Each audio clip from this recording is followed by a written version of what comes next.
دلیر ترین جاسوس۔ کیا آپ نے تاریخ کے اس سے دلیر ترین جاسوس کے بارے میں سن رکھا ہے؟ سیدنا سعد بن ابی وقاص رضی اللہ تعالیٰ عنہ نے 7 افراد لشکر فارس کے بارے میں معلومات اکٹھا کرنے کے لیے بھیجے اور انہیں حکم دیا کہ اگر ممکن ہو سکے تو اس لشکر کے ایک آدمی کو گرفتار کر کے لے آئیں۔ یہ 7 آدمی ابھی نکلے ہی تھے کہ اچانک انہوں نے دشمن کے لشکر کو سامنے پایا، جبکہ ان کا گمان یہ تھا کہ لشکر ابھی دور ہے۔ انہوں نے آپس میں مشورہ کر کے واپس پلٹنے کا فیصلہ کیا، مگر ان میں سے ایک آدمی نے امیر لشکر سعد کی جانب سے ذمہ لگائی گئی مہم کو سر انجام دیے بغیر واپس لوٹنے سے انکار کر دیا، اور یہ 6 افراد مسلمانوں کے لشکر کی جانب واپس لوٹ آئے، جبکہ ہمارا یہ بطل اپنی مہم کی ادائیگی کے لیے فارسیوں کے لشکر کی جانب تنہا بڑھتا چلا گیا۔ انہوں نے لشکر کے گرد ایک چکر لگایا اور اندر داخل ہونے کے لیے پانی کے نالوں کا انتخاب کیا، اور اس میں سے گزرتا ہوا فارسی لشکر کے ہر اول دستوں تک جا پہنچا، جو کہ 40,000 لڑاکوں پر مشتمل تھے۔ پھر وہاں سے لشکر کے قلب سے گزرتا ہوا ایک سفید خیمے کے سامنے جا پہنچا، جس کے سامنے ایک بہترین گھوڑا بندھا کھڑا تھا۔ اس نے جان لیا کہ یہ دشمن کے سپہ سالار رستم کا خیمہ ہے، چنانچہ یہ اپنی جگہ پر انتظار کرتے رہے یہاں تک کہ رات گہری ہو گئی۔ رات کا کافی حصہ چھا جانے پر یہ خیمہ کی جانب گئے اور تلوار کے ذریعے خیمے کی رسیوں کو کاٹ ڈالا، جس کی وجہ سے خیمہ رستم اور خیمے میں موجود افراد پر گر پڑا۔ گھوڑے کی رسی کاٹی اور گھوڑے پر سوار ہو کر نکل پڑے۔ اس سے ان کا مقصد فارسیوں کی تضحیک اور ان کے دلوں میں رعب پیدا کرنا تھا۔ گھوڑا لے کر جب افراد فرار ہوئے تو گھڑ سواری دستے نے ان کا پیچھا کیا۔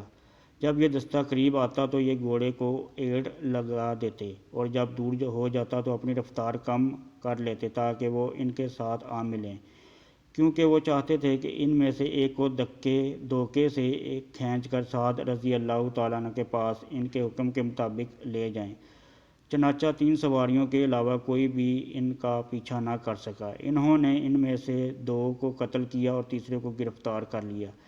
یہ سب کچھ تنے تنہا انجام دیا۔ قیدی کو پکڑا، نیزہ اس کے پیٹھ کے ساتھ لگایا اور اسے اپنے آگے ہانکتے ہوئے مسلمانوں کے معسکر جا پہنچے اور سعد بن ابی وقاص رضی اللہ تعالیٰ عنہ کی خدمت میں پیش کیا۔ فارسی کہنے لگا، مجھے جان کی امان دو، میں سے تم میں سے سچ بولوں گا۔ سعد رضی اللہ تعالیٰ عنہ کہنے لگے، تجھے امان دی جاتی ہے اور ہم وعدے کی پاسداری کرنے والی قوم ہیں، لیکن شرط یہ ہے کہ ہمارے ساتھ جھوٹ مت بولنا۔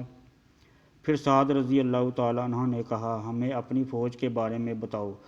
فارسی انتہائی دہشت ناک اور ہذیان کی کیفیت میں کہنے لگا، اپنے لشکر کے بارے میں بتانے سے قبل میں تمہارے آدمی کے بارے میں بتلاتا ہوں۔ کہنے لگا، یہ آدمی ہم نے اس جیسا شخص آج تک نہیں دیکھا۔ میں ہوش سنبھالتے ہی جنگوں میں پلا بڑھا ہوں۔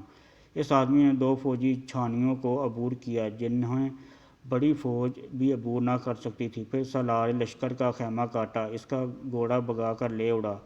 گھڑ سوار دستے نے اس کا پیچھا کیا، جن میں سے محض 3 ہی اس کے گرد کو پا سکے۔ ان میں سے ایک مارا گیا جسے ہم 1000 کے برابر سمجھتے تھے، پھر دوسرا مارا گیا جو ہمارے نزدیک 1000 افراد کے برابر تھا، اور دونوں میرے چچا کے بیٹے تھے۔ میں نے اس کا پیچھا جاری رکھا اور ان دونوں مقتولین کے انتقام کی آگ سے میرا سینہ دک رہا تھا۔ میرے علم میں فارس کا کوئی ایسا شخص نہیں جو قوت میں میرا مقابلہ کر سکے، اور جب میں اس سے ٹکرایا تو موت کو اپنے سر پر منڈلاتا پایا۔ چنانچہ میں نے امان طلب کر کے قیدی بننا قبول کر لیا۔ اگر تمہارے پاس اس جیسے اور افراد ہیں تو تمہیں کوئی ہزیمت سے دوچار نہیں کر سکتا۔ پھر اس فارسی نے اسلام قبول کر لیا۔ کیا آپ جانتے ہیں کہ یہ عظیم بطل کون تھے جنہوں نے لشکر فارس کو دہشت زدہ کیا، ان کے سالار کو رسوا کیا اور ان کی صفوں میں نقب لگا کر واپس آ گئے؟ یہ طلحہ بن خویلد الاسدی رضی اللہ تعالیٰ عنہ تھے۔